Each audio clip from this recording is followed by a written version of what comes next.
Cullen goes live in 2 minutes.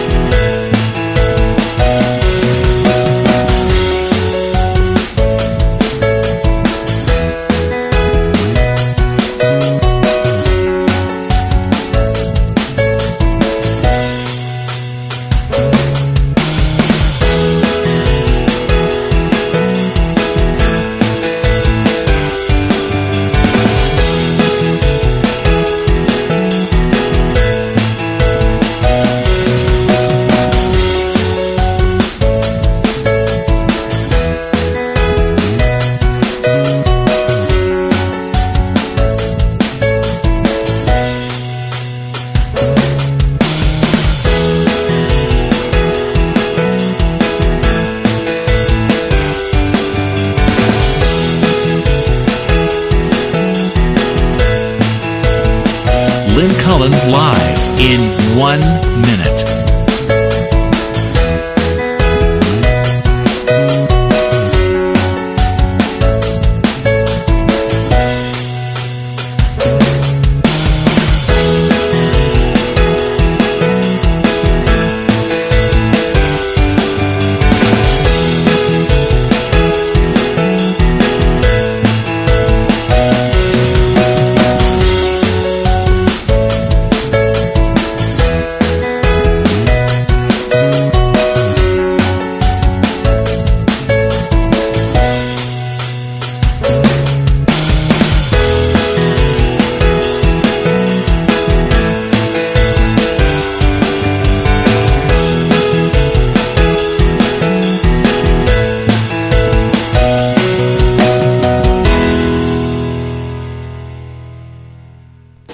Welcome to Lynn Cullen Live at pghcitypaper.com. Email your questions and comments to Lynn at pghcitypaper.com.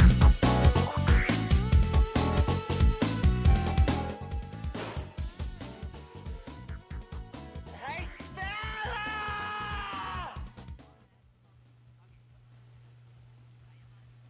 No, I'm not. I don't hear myself. That didn't work. No. All right. Oh, we're so screwed up here. That was a very muffled Marlon Brando. Stella! That was our attempt to start the show in a different manner, but it didn't quite work. But you will understand why we made the effort momentarily, because my guest today is a woman who has written it's quirky, it's smart, it's beautifully written, it's filled with information, with laughter, with thought provocation. It's an amazing book. Let me clear my throat.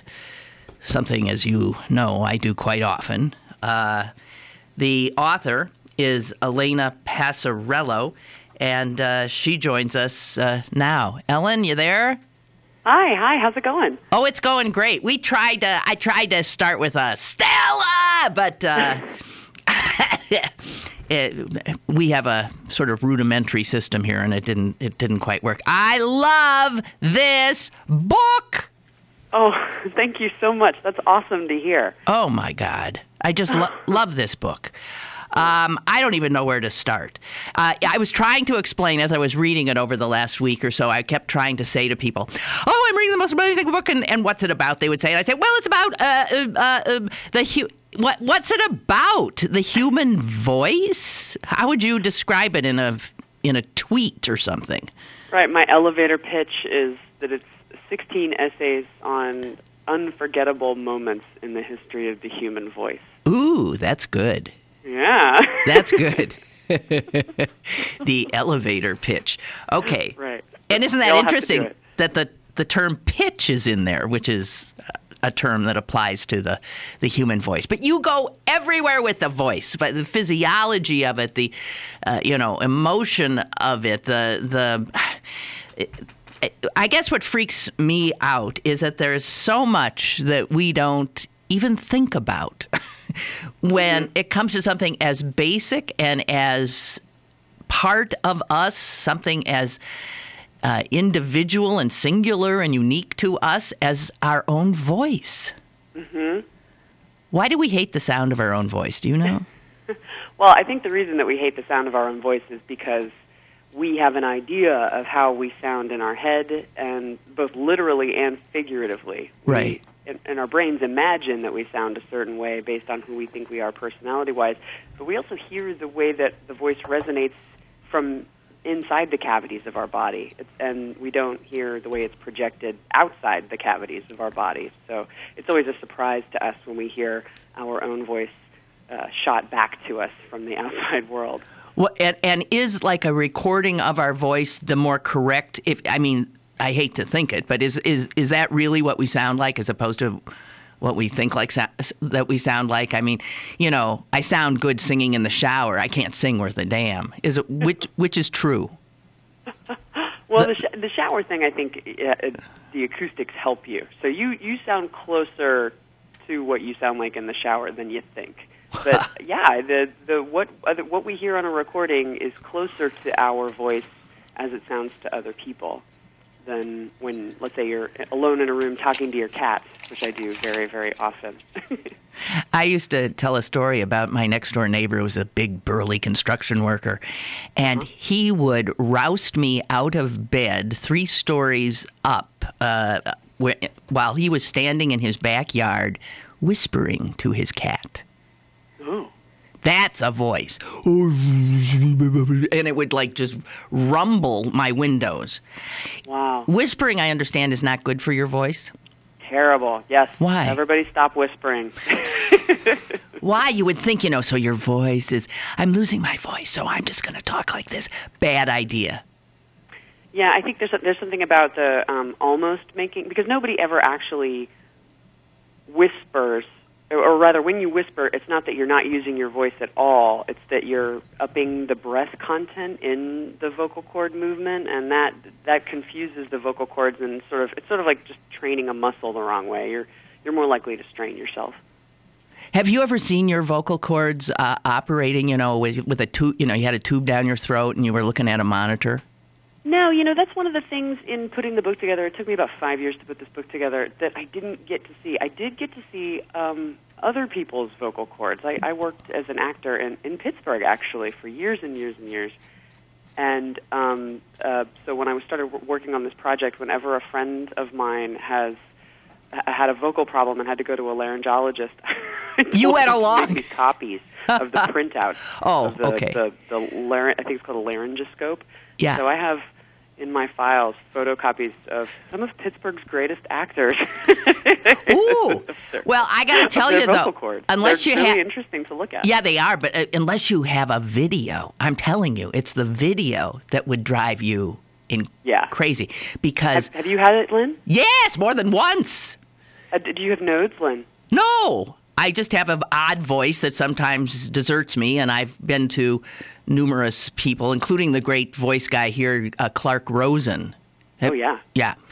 And so you're sitting there, and you got this thing down your throat, and there's this. What comes on the screen is it feels very invasive because it looks sort of sexual. Oh, yeah. You understand? It looks The totally queen's throat. It looks so sexual. And then when they make you go, oh, and ooh, and ee. And when you're doing that, oh my God, what the cord's doing? What's like a porn movie? Yeah, it's full of mucus and pink tissue. I was so embarrassed. I really felt exposed and totally embarrassed by the entire thing. Did it hurt when they stuck the It was No, it didn't hurt, but it was uncomfortable. I mean, I was not happy with it down my throat. Mm. Anytime somebody sticks something down your throat, it's not good. So listen, let me clear my throat. I don't know where. You started with Stella, right? Yeah. Okay. Why, out of all the screams, the sounds that have, come down the pike and are part of popular culture, why is Marlon Brando's scream toward the end of Streetcar, Stella? Why is that scream so resonant? I think for three reasons.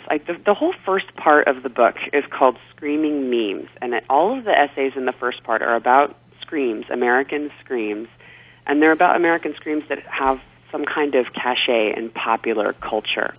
So there's one on the rebel yell, which is the war cry that supposedly shifted the advantage of the first major battle of the Civil War toward the Confederate Army. There's an essay on the Howard Dean scream, which is that great noise that he made when at the end of his first caucus, the Iowa caucus in 2004. There's one on the Wilhelm scream, which is this great movie scream, and then there are two essays on Brando's Stella. And I think all of those things have three things in common. They are physically out of place. They sort of do something that is inappropriate for the context in which they're uttered. I think that they sound kind of physically impressive. There's something about them that makes you feel like the body that made them is mighty. And I think that they're a little bit clownish or goofy. So those three things, out of place, impressive, and goofy, make us remember them in a unique way. Okay, so let's back into this. I want to start with the rebel yell. Oh, sure. Because the rebel yell, which was said to so freak out the Union troops, it sounded, it sounded unearthly and so frightening. I guess warriors in battle have often emitted these kinds of supposedly terrifying screams, and I guess they are terrifying. Yeah. But what blows me away is the fact that you're talking about the rebel yell, but how do we even know what it sounded like? You did a lot of research. There's two recordings, kind of, of the rebel yell. Talk about those first.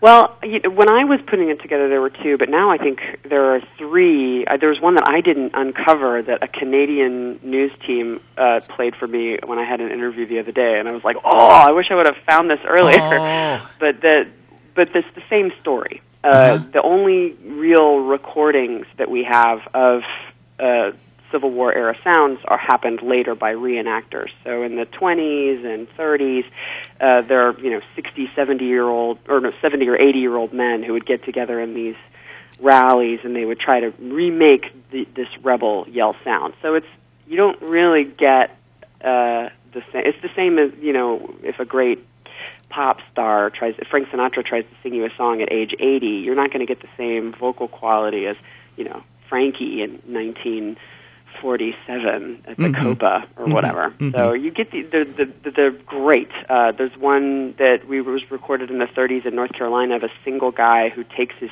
teeth out and makes this crazy whooping, open-mouthed, screaming sound. And then the one that the Smithsonian has that I just heard, it sounds more like kind of like an Indian war cry, just kind of really falsetto and high. They're really interesting, high-pitched kind of. They sound like something that you might do at like a basketball game kind of sound. Well, is there agreement by scholars about whether it was this high-pitched thing? Is there agreement on what it did sound like, the rebel yell? Not really. No. There was I'd love this fact. When this first big battle of the Civil War, First Manassas, or the Battle of Bull Run happened, people didn't really realize how serious the war was. And so there were a whole bunch of people on this hillside watching the battle with like a picnic blanket and fried chicken and I don't know what else. Just these Washington, D.C. people. They got all dressed up and went to see the battle. It's mind-boggling. Yeah, I know. I can't believe that. But they had a lot to say about the sounds that they heard there, and a lot of them were writers, and a lot of them were British writers. So in the British papers and gentlemen's magazines and things, there started being these reports of this sound, and one thing that they all kind of agreed on is that it sounded shrieking or shrill or womanish, and put all those things in quotation marks. They all thought that it had this high-pitched sound. Now but that's in terms odd. Of the actual syllables that it was made or the music that was made, nobody really could agree on anything. Okay, but isn't that odd that it would be described as womanish when the whole intent was the opposite? To instill terror because there's a macho band coming at you. Yeah, and it really, I mean, you know, sort of gender politics aside, to put that kind of a high-pitched scream, you know, men, women, whoever, those kinds of high-pitched screams are the screams of fear, not the screams of attack, attack, attack, which I think also really freaked out the Union Army. Wow. Okay. So the rebel yell is something that is historic. So when they do the rebel yell, still the South, well, you're from the South, right?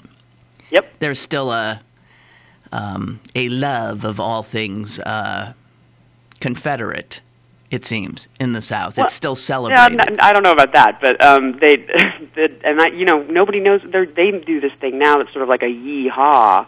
Yeah. That has very little to do with what the people reported from the banks of Bull Run and people like Ambrose Bierce and even Margaret Mitchell, the way that she writes it. It doesn't sound anything like the sort of Yosemite Sam thing that people do today. So how do you spell a scream? Well, everybody has their own way of doing it. The Tennessee Williams, when he wrote A Streetcar Named Desire, he spelled Stella in a really specific way. It's kind of like lowercase Stell and then uppercase A-H and then a dash and then extra A-H, H-H-H. Huh. The Dean Scream was spelled B-Y-A-H. I don't know why. So, bya? Why? Yeah. Well, I do know why. It's because of Dave Chappelle. Oh. Yeah. Okay, what's clownish, though, about Marlon Brando in Streetcar does not strike me as clownish. Yeah, definitely not. In the moment, I mean, he's 100% there in the moment. His whole body is there. But think about all of the times that we hear the Stella scream outside of Streetcar, and most of the time they do it in a goofy way. Like, there's a really famous scene in Seinfeld where Elaine is, I think she's hopped up on travel medication or something, and she's just sort of like just goofily doing Stella and making this really strange smiling face. There's one on The Simpsons. There's a big Saturday Night Live parody with Peter Boyle and John Belushi doing dueling Brandos, and then they end up sort of hollering Stella. My kid, my nephew, who at the time was 4 years old, one day was like crying crocodile tears at the dinner table, and we were like, "Oh, poor baby, Stella, Stella," and he immediately started doing it, and he'd never seen Streetcar. And obviously. he's 4? I don't think he had, but so there's something about when we hear it, we immediately turn it into something funny. Huh. You say in the book that that Brando was doing something that no gorgeous hunk of a male actor of that time had ever done, which is to make himself not only vulnerable, but potentially something that is, mocked, right? Or Yeah. This is but this is running up to James Dean. This is 1951. It was filmed in 1950-ish. And so being that raw and that vulnerable was something that was happening on stage, but definitely not yet on screen. And that now we associate that with a great male performance, is this breaking down of the self. But back then, there was a lot more of a distance present. I mean, there were moments of, like Jimmy Stewart, of course, in It's a Wonderful Life, and it has moments where he kind of cries and has these, sort of bites his hands. But what Brando is doing, this total, almost infantile breakdown, it was a little ahead of its time. It was total anguish, willingness to be raw, I guess. And to make a really horrid sound, a really sort of out-of-place sound for film. Not that, and it's beautiful. And then I love how immediately after he makes the sound, there's no talking for a long time, because we just watch Stella just sort of slink down the stairs and then embrace him. And it's so after your ears are ringing with this scream, you have this wonderful sort of palate cleanser of this. I think it's like a saxophone is playing. Did you say a saxophone? I thought you said a saxophone. Yeah, a little bit. That's part of it too. I'm so obsessed with the Stella scream. I think it's the most interesting vocal moment in the history of American culture. Okay, and now I'm telling my audience, here is an amazing fact. The woman you are listening to, who, by the way, has a beautiful voice. You have a marvelous sounding voice. This same Elena, entered the Stella Scream contest, which is held in New Orleans every year, and became the first female to win it. How? That was me last year. So gutsy. I don't suppose you'd favor us with one. Oh no, I'm in my office at work. Okay. What they would do. But when you describe doing it, it sounds like it is no different than if you were to ask a gold medal Olympian clean and jerk, guy explain what he's doing prior to the attempt to lift this weight and hoist it over his head. The physical nature of producing that sound, I mean, I think you go on for pages. It's just unbelievable. That makes the book sound so interesting. Oh, no, but it is. That's what's so bizarre. You plant your feet, you this, you that, you blah, blah, blah. And the reality is you never can be sure of what sound is going to come out of your mouth until it actually does. Right? Yeah. That's scary. More so for me than for extremely trained vocal performers. But even they have a extreme potential of vocal failure. Our voice will still turn its back on us, you know? Wow. Well, so yeah. you what do you get when you win? Oh, you win. Since a woman had never won, I got the inappropriate term is a wife beater, or Italian tuxedo. But I got this sort of undershirt, undershirt, like right. Brando would wear that says Stella on it. But it was a size like double XL, so I could wear it as a dress. And then I got tickets to a rock and roll bowling show and a dinner cruise. I got a piece of cake. Are you going? I got a hat. Are you going? Like a grab bag of stuff. Are you going to defend your title this year? Well, I won in March of 2011. Oh, well, did you? And a woman won again this year in 2012. Oh, look what you've started. But you know what she did, Lynn? She yelled for Stanley. And one of the things that I always insisted was that it was stupid to yell for Stanley because Stella that's the moment, right? Yeah. But she did it like this kind of, like Stella came out and was mad, and she was like, Stanley, you got to come out here and apologize for what you did. And she sounds like a hog caller. It's awesome. She's like, Stanley! Stanley!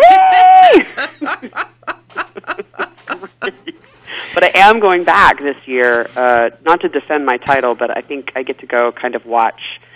And I'm going to talk about writing the book, and then I think I get to go up on the balcony with the judges and watch the contestants, and I am so excited about it. And it's on my birthday, so happy birthday to me. Cool. I can't wait. Is the picture on the cover of the book an actual picture of you doing the scream? Mm-hmm. That was, I think, a photographer from the Times-Picayune was there. And the way that it works is the first 3 screams are outside. So they have a sort of preliminary round where anybody can enter, and you get to scream 3 times. And then they have a final round in a little theater not too far away from Jackson Square, right in the heart of the French Quarter. So the thing on the cover is me in the theater doing one of the 3 screams. Well, it does look intense. I'll give you that. Not a glamour shot. No, but that's quite a mouth you got on you. Yeah. Jeez. That's true. Okay, I don't even know where to... as I was reading the book, I thought, geez, so when's the audio book coming out? I mean, you got to make an audio book out of this so you don't have to do so much description and you can just... No? Mm-hmm. Yeah, I wish you could, on iPads now sometimes when you get like a Kindle edition, you can just hit a button and then the YouTube clip will open. Or like I read the Frank Sinatra biography that came out 2 years ago, and they would talk about the way he sang a song, and you can just tap your finger on your iPad and then the song will play. I would love to do a version of the book like that. Wow. Yeah. Well, there's a couple of online sites that published some of my essays so that you can do that, and it just makes it, I just think that's what it was made for. I was fascinated by the whole idea of the Wilhelm or Willem Uh-huh. Wilhelm scream. Was Wilhelm the guy who did it initially? No, this is so great. Nobody really knows who made this scream, right? Wilhelm is this sound effect that's been used in 300-plus movies, and it's the sound that was originally called Man Gets Eaten by an Alligator. Right. And the second film that it was used in was called Charge at Feather River, and that was the first time that somebody with a name, this character named Wilhelm, has it piped into his mouth. Okay. And so that's why we call it the Wilhelm scream. Okay. But nobody knows who did it. There's a theory that it was this guy named Sheb Woolley, who's famous for writing and singing the song One-Eyed, One-Horned, Flying Purple People Eater. Ha! I love that song. Nobody knows for sure. Yeah, I know that song. But nobody knows I know. One-eyed, This is what I spent all my time doing for years and years, Lynn, was researching these ridiculous moments of... I'm trying to think of the next line. The one-eyed, one-horned, flying purple people eater, single-toed, under-toed, flying purple people eater. Right! Is that it? Da-da-da-da-da-da, flying purple people. Oh, God, it's a great song. I know, I like it, too. Okay, so this one guy at some point, who knows who, was in a sound booth and did a scream that he was told was going to, and it should be the scream of a man being eaten by an alligator. Mm-hmm. All right. And then somebody, I don't know if they just, they have stock sound effects. Like if you listen or if you watch enough movies, you hear like the same hawk or the same telephone, that people use again and again and again. Right. But at some point, somebody was like, this is the stupidest thing we've ever recorded. Let's put it in as many movies as possible as a joke.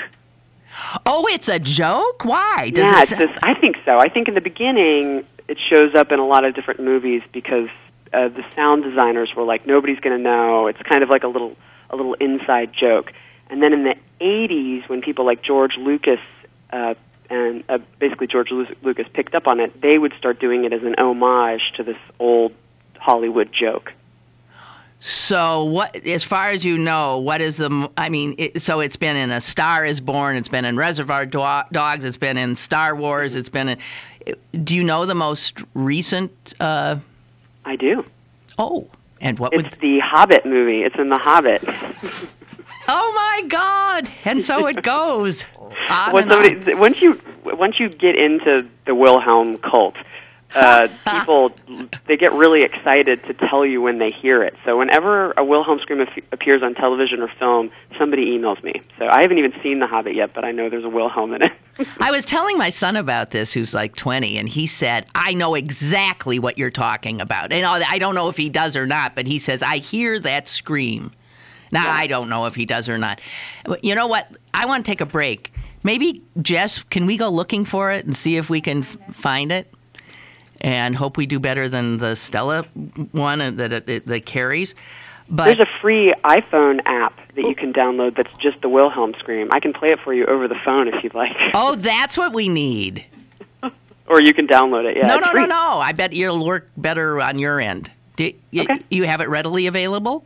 I do. Do you want to hear it? Here it is. Yeah. Okay, here we go. Did you hear it? Yeah. Really? Want me to do it again? Yeah. Huh. Now that sounds very high pitched too, but as you said, if you're being eaten by an alligator, it high pitch is a sound of fear. Yeah. Usually because our the way that our voice clenches up and the way that we're trying to close off our body, we move up in pitch. Do you know I have I wouldn't call it a recurring nightmare, but I guess it's happened enough through my life that I so hate it. But it's when I am in a frightening situation in a nightmare, I open my mouth to scream, and nothing comes out. Oh, God, terrifying. Isn't I have that dream, too. I wonder if it's just people that work with their voices, if that's our biggest fear. Do you have it? Do you know the terror of that? It's the sound equivalent of when you're being chased and your feet turn to lead and you cannot. You're running in like slow motion, and it's the same kind of thing where your body fails you. Oh yeah, terrifying. So you have that too. Oh yeah, I really specific, like early childhood dreams where I can't scream. I remember them very vividly. One where, of course, I'm being chased by a clown, and I can't scream. The other performer obvious anxiety dream I have is being shoved onto a stage, some production, and I don't have a clue what my lines are or what I'm supposed to say. My mother has that one. My mother was a theater major in college, and but really hasn't done too much theater since. And she still has dreams that she's shoved on the stage and she doesn't know her lines. Yeah. Still. Yeah. 40 years later. Oh, God. I know. It'll never leave us, Lynn. It's in the blood. Till the day we die. Till the day we die. That's right. Okay, I have got so many things to talk to you about. I hope you'll stay with us. Absolutely. Hoo-wee! All right, that was my rebel yell. Well done. Really? And I'll tell you what, we'll take a quickie break here, just a minute or so, and we'll be right back with Elena Passarello, who lived right here in Pittsburgh. And we'll get to the Pittsburghese because she's got an essay, a whole chapter on it, and Myron Cope. I don't have the accent. How would Myron say his name? Myron? He did too. This is Myron Cope on sports. So he would do 2 syllables. Oh, so you do a Myron. Not really. No, everybody who knows Myron right now is rolling their eyes. But there's other little Pittsburgh shout-outs, a lot of them actually, in the book. And I just love this book. Anybody who cares about anything about, well, I don't know, anybody who likes great writing, let me clear my throat. Elena Passarello. And we'll be right back. More is on the way with Lynn Cullen Live. Discover the most beautiful you with smoother, brighter, and healthier skin. Sewickley Med Spa is now offering special holiday skincare packages for all skin types, including anti-aging, anti-blemish, and sun damage treatments. Not sure what to buy that special someone? Purchase a $100 gift certificate and receive an extra $10 free. Log on to SewickleyMedSpa.com for details. Sewickley Med Spa is conveniently located in downtown Sewickley at 435 Broad Street. Happy holidays from Sewickley Med Spa.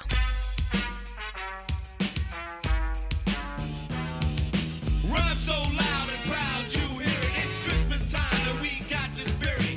Jack Frost chillin', the hawk is out, and that's what Christmas is all about. The time is now, the place is here, and the whole wide world is filled with cheer. So open your eyes, lend us an ear. We want to say Merry Christmas and Happy New Year! Happy holidays from Pittsburgh City Paper. I didn't know about chronic obstructive pulmonary disease until I took the wheel and lent my support to Drive for COPD. Help Americans take action against this leading cause of death by logging on to driveforcopd.org to learn more. I'm Nancy Cartwright, the voice of Bart Simpson, and I drive for COPD.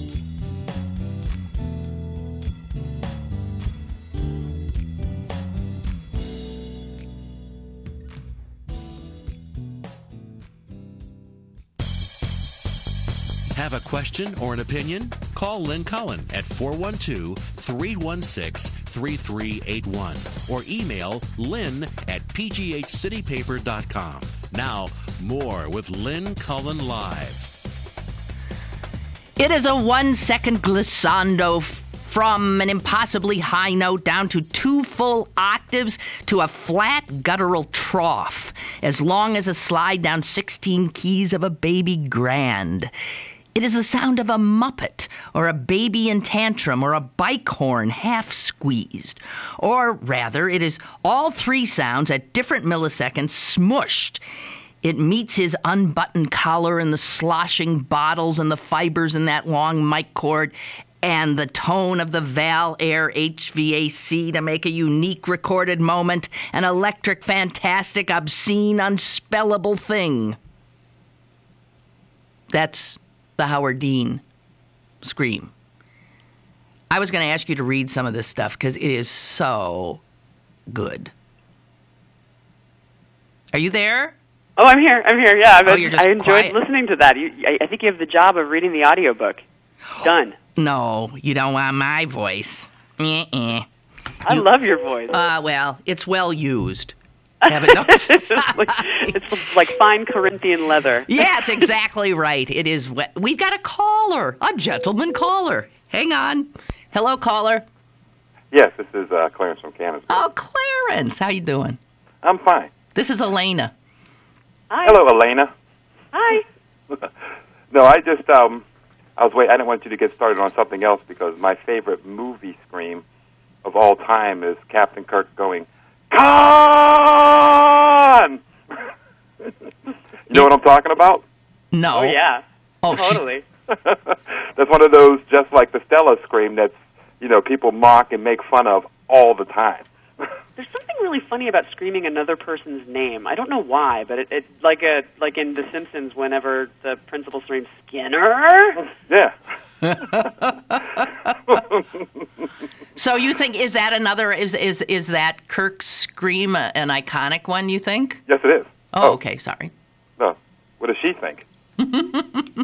I think it's very good and it's very memorable, iconic film moment. But I wouldn't call it a screaming meme because it's not physically impressive enough.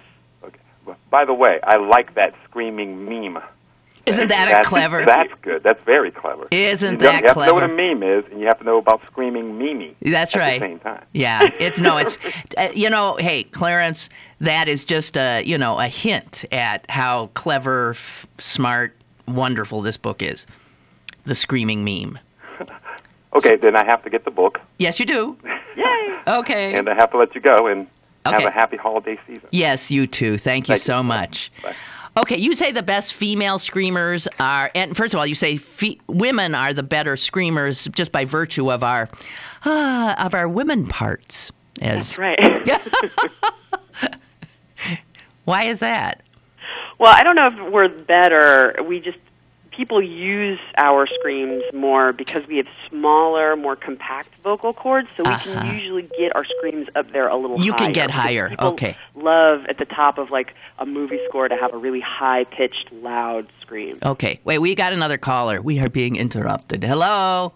Sorry. It's okay. It's PJ from Greensburg. Hey, just so you know, there's a really, really great song called "Let Me Clear My Throat" by DJ Cole. Oh, yeah, that's what the book is named rap after that. song, and it's so much fun. You just check it out if you don't know she it. knows it. Pardon me? Elena knows it. Oh, she does? Oh, great. Well, wonderful, then. You know how much fun it is, too. And then just two people, Johnny Weissmiller and Carol Burnett. Okay. Yeah, Okay. one after the other, right? Yeah, so, okay, great show. Okay, Thanks. thank you. Okay, but you were saying you think the best female screamer in the movies is Adrienne Barbeau. Oh, yeah. I love her. It would be my dream to meet her. Jeez. Why is her scream so extra special? I just think it's sometimes when screams go really high, they don't have as much muscle as something that is in your chest. Right. And I don't know, maybe she's got other things going on in her chest, so she's able to sort of keep the scream loud and then up in the top of her head. It's just a beautiful scream. But Johnny Weissmuller has got it going on too for a dude. That is true. Because he does go, that Tarzan yell goes way up there. Oh, it's gorgeous. Gorgeous. It's definitely a yell more than a scream, but really important. Okay. Really cool. Generally considered to be the best screamer in the movies, Jamie Lee Curtis. Mm-hmm. She's got a good one too. And I think I also love Fay Wray's screams in the original King Kong. They're they're so beautiful. The more I listen to them, the more they feel kind of like what I was saying about Brando. They just feel ahead of their time. Jeez, there's so much to talk about. High C. Is that really that's not the highest sound that the human voice can make, is it? Oh no, not at all. Mariah Carey goes way above high C in all of her early pop hits. You're kidding. Oh yeah, she's got whistle pitches, which is that one. You hear her. It sounds like somebody's whistling, and then you hear that those noises are coming out of her mouth, and that's octaves above the C5 or the C6 or the high C. When opera composers wrote their stuff, is the high C the highest they went? No. No. because Mozart, one of Mozart's most famous operas, The Magic Flute, there's a rage aria that everyone would know to hear. I'm not going to do it because I'm nowhere near a high soprano, Lynn. You and I would be in the alto group or the baritone group. I think I'm in the I'm in the but, baritone. Mozart wrote this very famous aria called Rage aria for the Queen of the Night, and she goes to the F above high C several times. The F above high C. Mm-hmm. Wow. It's like it goes. Have you heard it? Yes.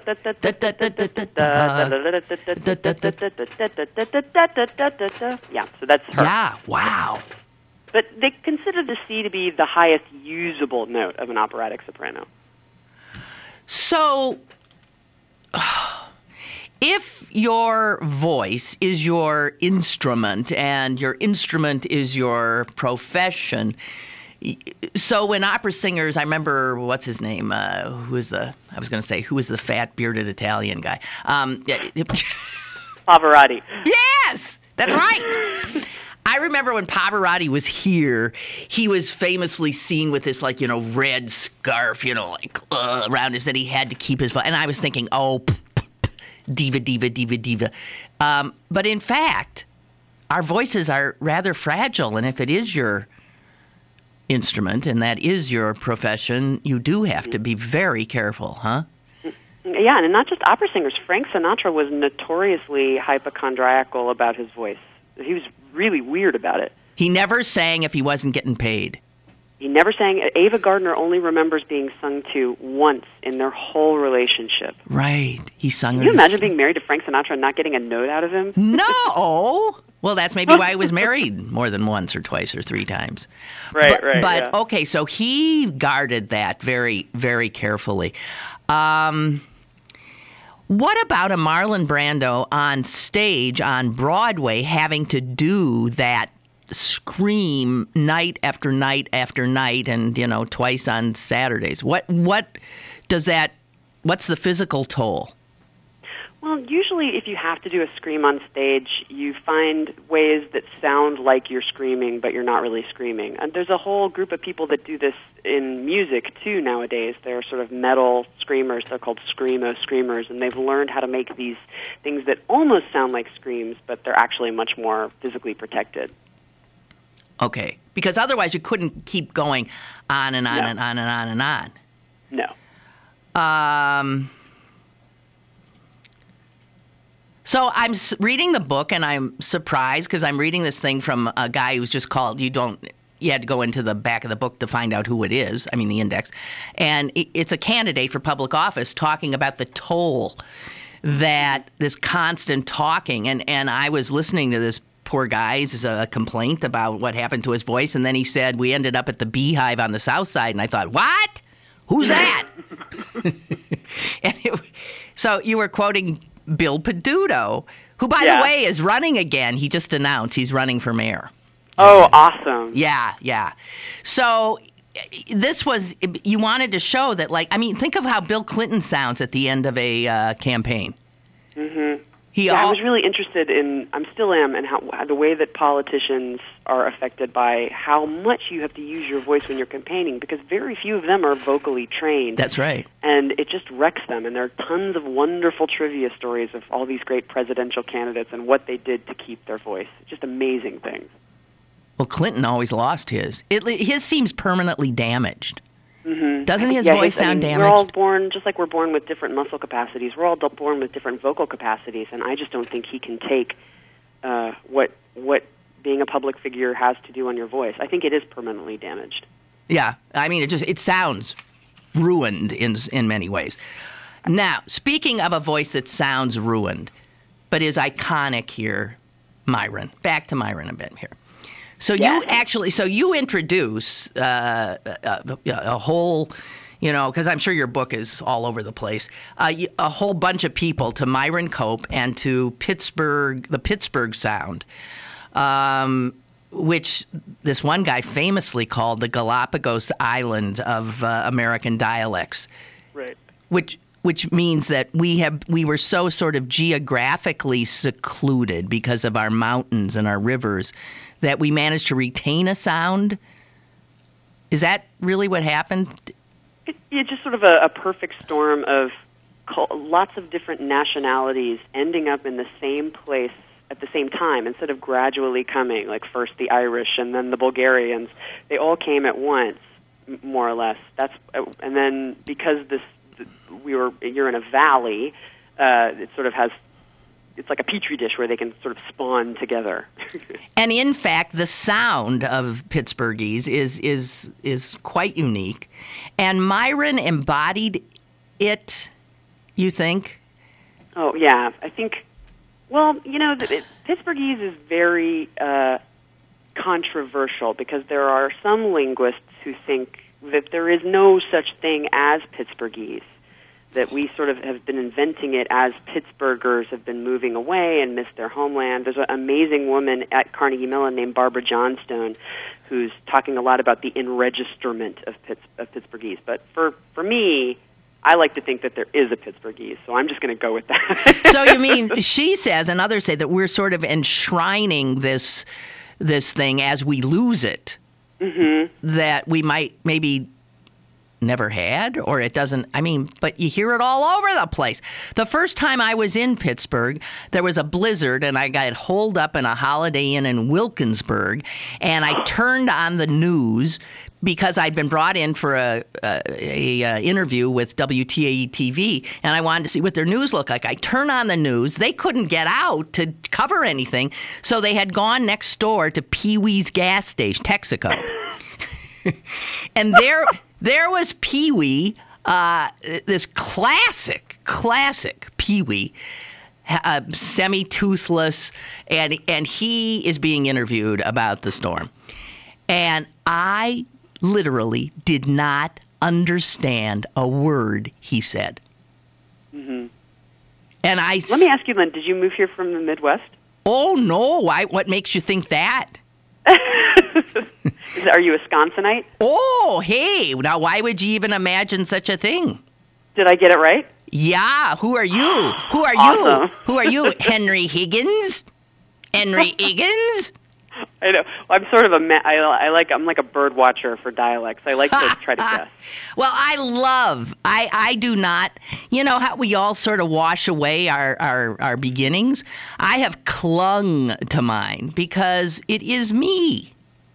Yeah, good for you. Thank you very much. I think that's why I love Myron Cope, and that's why I think Pittsburghers love Myron Cope. Okay, because even when he was in a position to change his voice, it was his bread and butter to have a voice that everyone could understand and find pleasant. He kept the weird Pittsburghese of his voice. He did not let it go. That is right. And he's my hero, too, because of that. Oh, God. Did you ever get to meet him, Lynn? Meet him? Why, we had the same studio. Oh, amazing. Yeah, amazing. we worked together. Amazing. Myron. Oh, he was He was something. He really was. And you should know, because you're such an incredible writer, he was a great writer. Mm-hmm. Yeah, no, I read all of his stuff when I was writing my Myron Cope essay, and I just fell in love with him all over again. For me, he represents so many things that I love about radio and Pittsburgh and sports and men.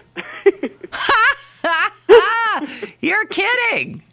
Yeah, I think he reminds me of my granddad or my uncles or my dads. There's this kind of balls to the wall, old school, cocktails at 5 p.m. sort of thing about him. Cigarettes in the studio. I love these. I don't know. I love that about him. Well, he could put him down. That's for sure. And that's what I hear. He could put him down, and he was smoking all that kind of stuff. But he was such an honorable man. He was a decent man. I remember one of the more horrible events in my life was I was part of a group of us talk jockeys who were doing a show together, and we were having a ball. We were laughing and being outrageous and saying things we shouldn't say. And when we finished, Myron came in because he was doing his show next. He came in and started ripping us one side about how we were destroying radio. That what we were doing was I can't remember our exact offense, but I think it was we were getting into things that he thought were not proper public conversation. Like you're being unsavory or something. Yeah, or sexual, or I don't know. But I remember that little pipsqueak. I mean, he comes out, he doesn't even come up to my boobs. And he was so mad. And I felt like baby Huey sitting there like, I was just so uncomfortable. Oh. Well, and to be scolded by him must have really felt, to be dressed down by Santa Claus. Well, let me tell you, I might be the only person who got scolded by Mr. Rogers. So, oh my goodness, no, that trumps everything. Wow. He actually had called my house and said he couldn't sleep. He said, I don't believe in ever going to sleep if there is some unfinished business between me and someone and I have to talk to you. I thought I wanted the earth to open up and swallow me. Oh, I can't imagine. Oh! Your body must have collapsed, the inside of your body. Oh, and let me tell you, we were friends. And we were friends afterwards, but I have never gotten over that. Somebody had told him I had said something on my show about him or this or that, and he just needed to know that I hadn't said what had been reported. And I think I'd almost said what had been reported, but not quite. And I was, oh, God, it was awful. It was awful. I thought I would die. Wow. So I have, That's worth an essay. I don't know if you write, Lynn, but I think 1 million people would read that. I have been dressed down by both Myron Cope and Fred Rogers. Wow. I am. Wow. Yeah, so you move over, all you bad girls. None of you as bad as me. We got to take another quick break. Then we got to come back. And I have to tell you about the greatest surprise reading your book. This happened last night because I still had a little more to go, and I was reading it, and I was, we have a favorite word here now, gobsmacked. Gobsmacked. Oh. But you'll have to wait 1 minute. We'll be right back with Elena Passarello. Let me clear my throat. Stick around for more with Lynn Cullen Live after this. Go to bergbargains.com for great deals on your favorite local restaurants, museums, and shows. This week only, get discounts up to 65% on tickets to the Pittsburgh Symphony's Holiday Pops. bergbargains.com, Pittsburgh's exclusive e-commerce mall. bergbargains.com. Here at the GED Pep Talk Center, we've got a pep talk that can motivate you. Sometimes things don't always turn out the way you want them to. You can improve your future. Now get your game face on and take the first step towards a better life. Hurry up! Don't make me repeat myself. Whatever level of motivation you need, we've got a pep talk for you. Call 1-877-38-YOUR-GED or visit yourged.org for your pep talk and for free classes in your area. GED is a registered trademark of the American Council on Education, brought to you by Dollar General Literacy Foundation and the Ad Council. You're listening to Lynn Cullen Live at pghcitypaper.com. Once again, here's Lynn Cullen. Yeah, Lynn Cullen's struggling to get my... And Lynn Cullen with Elena Passarello, whose book you've got to get, okay? So, I'm reading the book, and I have just done this little rendition that you have where you have the play-by-play, or Joe Starkey calling the 1982 Cal-Stanford game final play. The game, yes. The game. And so you have that. And then that's the end. And then you go to another chapter called Playing Sick. And there's a little quote at the top. And it's by William Ian Miller. Guess what? What? That's my brother. You're kidding! No! Your brother is the godfather of disgust? The anatomy of? Yes. Wow. Not only were you dressed down by two of the best Western Pennsylvania men to ever walk the Allegheny Valley, but your brother is an incredibly well-respected disgust theorist. I know he is. Wow. And have you ever heard... His book is amazing. His book is amazing. Have you ever heard him talk, though? No. Because you would expect he would sound very, because he's so smart and all that kind of stuff. But he sounds like a Wisconsin boy? He sounds like a bratwurst-eating, beer-swilling cheesehead. His grammar goes wrong on occasion. With a name like William Ian Miller. William Ian Miller. Like this, too, you know? Yeah. I was trying to have a party and wanted him to come. I was on the phone with him recently, and he said,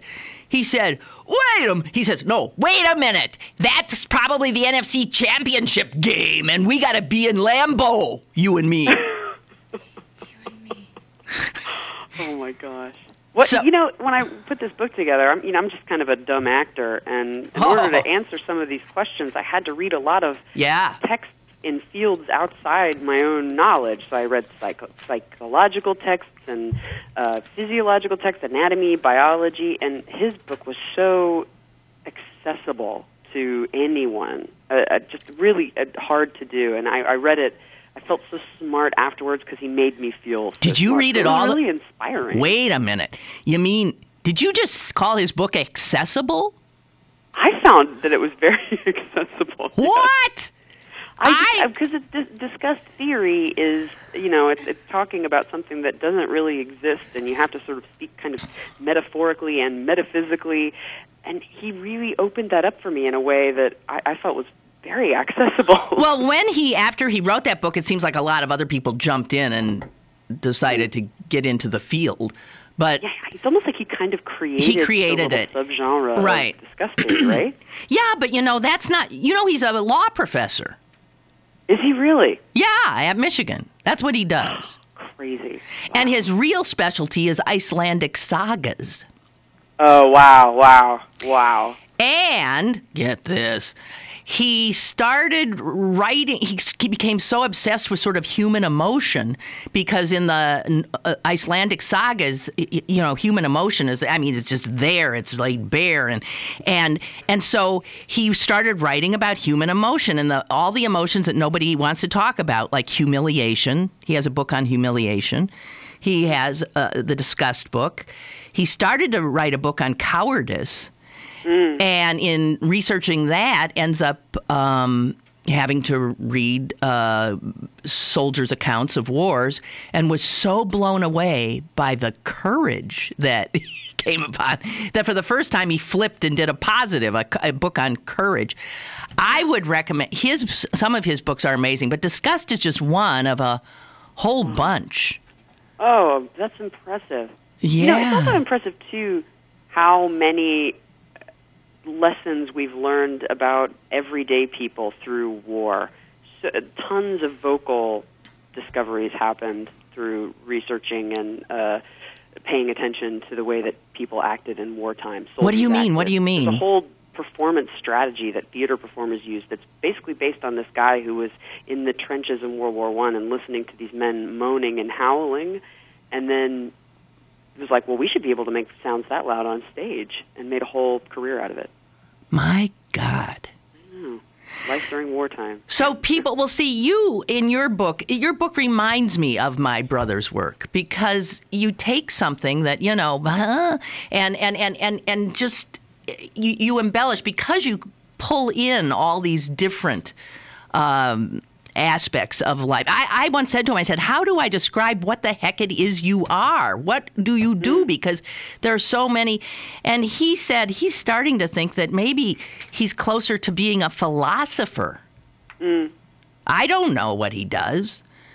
Is it also whatever? But he's, interesting. And I don't know that he knows you've done this. So I can't wait to tell him. He'll be very... I hope he doesn't think I misquote him or misrepresent. No. As a matter of fact, I'm going to make sure he gets your book. Well, to give him my compliments, man. I think it's not the kind of book that you buy your buddies for Christmas, but if I had buddies like that, I would totally buy his book for him. So you imagine in your book... we don't have time. I can't damn believe this. How does something like a wild pig bite get in your book? Well, that's a fact. What's a fact? The fact that the wild pig attack? Yeah. Yeah, in the 18th century, they... No. It's against Catholic law to mutilate yourself in any way. so in order to get those high-singing boys in the Sistine Chapel Choir to keep singing high, they had to make a few cuts here and there, so to speak, but they couldn't admit that they did it. So they would always have to have these little stories as to how the boys ended up castrated, and it was always that they were injured. So right. They well, were I bitten know. by swans or Right. wild pigs. Or Okay, so the kicked by castrati. horses. Yeah, so the castrati. But I thought when you said that it was real that they actually had no. So they were still. It was against the Catholic law to do this. So you Right. had these so beautiful use little. your body in any way. And so all the boys and everybody would say, "Oh, but it's so sad. He was injured by a rampaging pig." Yeah, exactly. Even though there were, rumors that Italian veterinarians would have signs outside on their the when they hang their slab outside their shingle that say, we castrate boys here. That was one of the rumors that it was a cottage industry, so to speak. But everybody had to have a lie. Okay, so we can't do this without mentioning that in the 1970s, I'm sure people remember this, we, the people of Earth, sent a space probe up, and it's still going, right? It's out there somewhere. And we put things on it so that if, another, I guess, sentient being somewhere found it, we were introducing ourselves to them. And you say that, I don't get the part about are they really gold records? Gold? They are. They're gold records, Wait. and they're dipped in a chromium wash so that they keep. But they're made of gold. Okay, so there are these gold LPs, right? Mm-hmm. Attached to this probe. Mm-hmm. To the Voyager 1 and Voyager 2 spacecraft. And on this is obviously the human voice. They want whoever picks this up somewhere in some galaxy to hear us. Yeah, there's lots of different songs, including, we were talking about that Queen of the Night with the high F. That's on there. Okay. Chuck Berry is on there. Who else is on there? A teenage girl that lived on a mountain and sang kind of a little racy little song. In Peru, right. Into an ethnomusicologist's microphone is on there. So how did they choose? Why did Chuck Berry make it and not who? How would these Great. choices? They put this team together. This was in 1977. They put this team together that included Carl Sagan, who's right up there with Myron Cope for me as Ubermenches, and Harry Smith, who did the Anthology of American Folk Music, and then different professors of ethnomusicology. And they said, what, I guess, dozen songs best represent all of the music of Earth? And they debated and had fights and made this list that covers all continents, but Antarctica are represented, and both famous composers from the West and tribal cultures from Africa are there, and they just decided that this is what the people in other places, or I guess faraway beings, might hear and then get a picture of who we were. Isn't that gorgeous? It's just mind-blowing. In some ways, I think they know that it'll never happen. There are also pictures on it. Jimmy Carter and Karl Werheimer, who was the head of the UN at the time, they speak on it. The child's voice is on there. And I think they knew that this probably isn't ever going to get heard. But just definitely not within the next 10,000 years. Yeah. But the gesture was for us. It was a performance for us of the things that we love about ourselves as humans. And I just think that that's the prettiest, most wonderful thing in the whole world. So I'm sure my audience wants to know, so what Chuck Berry song went up? I think they did it for the guitar. They did Johnny Be Good. And there's an old Saturday Night Live skit from '77 where they're doing like a weekend update, and they're like, "Oh, we've heard back from the aliens. They've gotten our record, and they sent us a message back, and it's send more Chuck Berry." Less Jimmy Carter, more Chuck Berry, please. Yeah, but his voice sounds great, and it's the only English language song on the record. Everything else is in other languages. Well, we're out of time, but I am totally obsessed with crows and their assemblages, and you got into crows in the book too. I can't believe it. This is the greatest book I so love this book. I was so excited about coming in and talking to you today. Let me clear my throat. Elena Passarello. Oh, Elena, if you ever come back to the Berg, you get in touch with me. I want to meet you. Oh, I'd love to, Lynn. And it was. Thank you so much for talking in such detail with me. It was just a real pleasure. What fun! What fun! What fun! So, are you more a writer or an actor? What are you? Well, the last show I did was in Pittsburgh. January of this year I did a show, but I teach writing now at Oregon State University. So I'm a teacher more than anything now. Oh, you're far away. So you're going to be more a writer. Yeah, well, you never know. You're a hell of a writer. You're just an incredible writer. I gobsmacked. Thank you. And thank you. Have a good day. Merry holidays. You too. Merry holidays and continued success. Toodaloo. Bye. So, guys, I hope you enjoyed her as much as I did. Please, let me clear my throat. Wada. This is filled with interesting information. It's delightful. It's just flat out delightful. I'll read just one little thing from that somebody said about it. I love this book. It will teach you things, shake up what you thought you knew, and change the way you listen to the world around you. It might even make you want to holler. Yes! Yes! Listen, I'm taking next week off. It's a good week to take off. And so I won't be here when we go off the fiscal cliff. And since we survived the Mayan calendar thing, I'm assuming we're going to survive in some form this Republican recalcitrance, which apparently is going to send us over the cliff. Let's hope not. I don't know. I don't know what's happening, and I'm sorry for those of you who had wanted to talk about that today, but we don't know. Who knows? Stay tuned, huh? I'll be on 4802 tonight. We're doing a year-end roundup. That's at 7:30 on WQED. And have a wonderful Christmas. Have a wonderful New Year. And Kwanzaa and just getting together with family and friends or curling up with a good book like Let Me Clear My Throat. I love you all. I'll miss you for a week, but be back right after New Year's.